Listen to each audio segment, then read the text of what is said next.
मी सध्या सातारा जिल्हाधिकारी कार्यालयासमोर उभा आहे। रात्रीचे जवळपास 9:30 वाजले आहेत आणि आत्ता इथं दोन आंदोलन सुरू आहेत। एक आहे आमरण उपोषण आणि दुसरं आहे धरणे आंदोलन।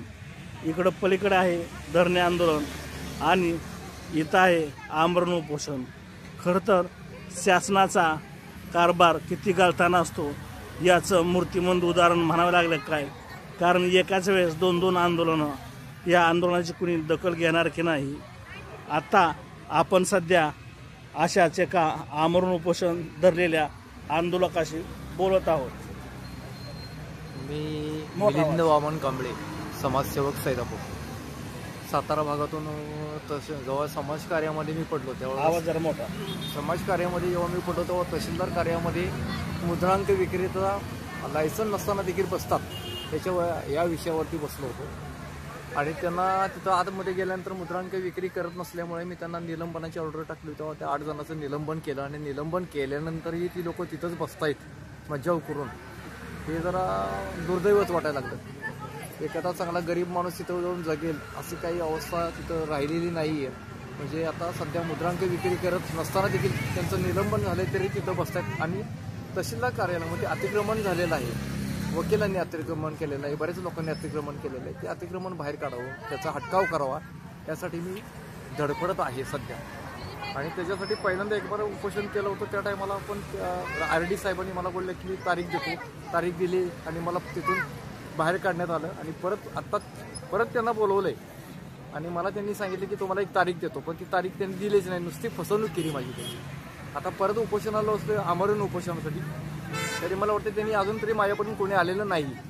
मी आता 2रा दिवस आहे, उद्या 3रा दिवस आहे, परंतु मला अजूनही कोणी विचारायला आलेलं नाही। तरी शासन नक्की काय करते हे मला तर काही कळत नाही। तिथून पुढं काय होते मी उपोषणातून तोपर्यंत उठणार नाही जोपर्यंत माझं सगळे हे प्रश्न सोडवले जात नाहीत तोपर्यंत, हे माझं पण म्हणणं आहे। तरी आता सध्या अतिक्रमण हे त्यांनी लवकरात लवकर काढावं आणि बाकीचं जे आहे मुद्रांक विक्रेत्याचा जो विषय आहे तो मला त्यांनी सफल करून द्यावा। म्हणजे ज्यांचं लायसन रद्द नाही, ज्यांना पिटिशन राईट, त्यांना लायसन नाही, तरी पण त्यांना तिथं बसवले गेले।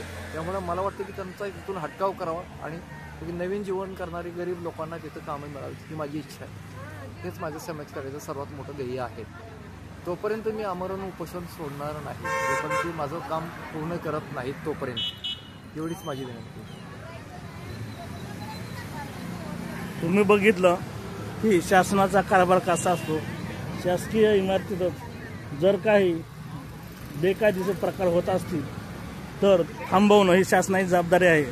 पण एखाद्या माणसाला उपोषणाला बसायची वेळ येते, हे खरं प्रशासनाचं अपयश म्हणायचं की प्रशासनाने केलेली ढोळे जाक म्हणायचं, हा प्रश्न मी सामान्य जनतेला विचारतोय आणि सरकारला विचारतोय। खरं तर सामान्य जनतेने सुद्धा याकडे डोळे झाक न करता आवाज उठवला पाहिजे। तुम्ही शिंदेशाही न्यूज हे न्यूज चॅनल अजूनही सबस्क्राईब केलं नसेल तर सबस्क्राईब करा, बेल आयकॉनवर क्लिक करा आणि नवनवीन घडामोडी बातमी पलीकडची बातमी पाहत राहा। धन्यवाद।